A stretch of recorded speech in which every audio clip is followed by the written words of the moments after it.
also an artist in addition to being a planner, but I will often use maps as part of different art projects. And this was actually a map that was from Ithaca, New York, where I have spent most of my life before moving to New Mexico. And it was just, we laid out some transects and I marked up the map so that we could do these series of photographs and actually create an installation. But anyway, it was part of an art project. And I often do mappings with people in our community here as the first part of some of the planning projects that's similar to these art maps.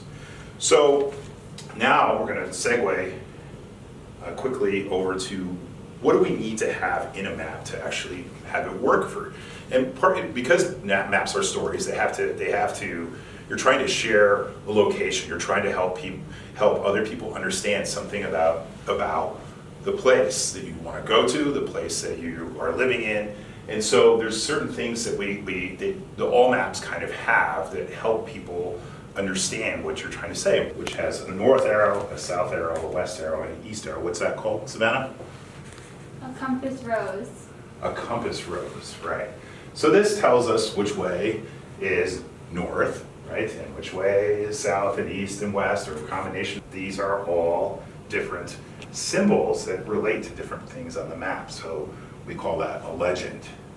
And the last piece is this little piece up here, which is kind of black and white. It's kind of, which marks off 0, 1, and 2 miles, and so that is a scale. So that tells you I can take this, which 1 mile is about equal to 1 inch, and I can tell how far it is along the Paseo de Montañas trail if I use that scale. Well, that's about a mile, that little between my 2 fingers right there. So these are important things that we have in every single map. That way, somebody who can translate your map so we can understand it. So what kinds of features? So the other thing that we have in here is what we call features. You can see there's little pictures of different aspects of New Orleans. Here's our compass rose again, of course. Here's our scale.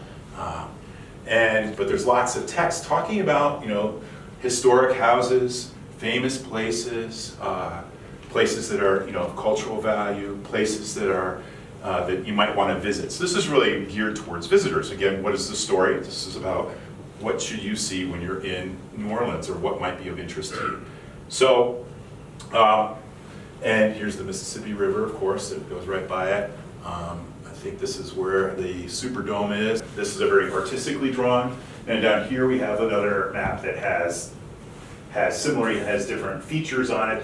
They've turned them into different kind of symbols that are very legible. And again, this is part of the legend. You notice it says legend right here.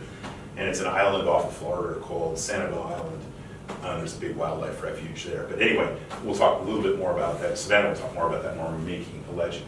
What you want to do between now and starting the next module is really think about what things are important to you in your world. I mean, what makes home home, okay? Not just your house, but all the other things that make this place where you live, that you visit on a regular basis and spend time, like your school and your community center, right?